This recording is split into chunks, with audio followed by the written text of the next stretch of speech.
বেঁচে থাকার জন্য মানুষ প্রয়োজনীয় শক্তি কোথায় থেকে পায়? খাদ্য থেকে পায়। তারপরে দেখেন উদ্ভিদ বাতাসে কি ছেড়ে দেয়?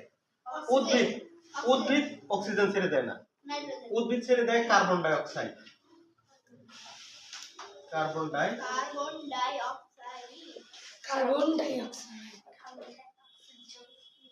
Carbon die oxide.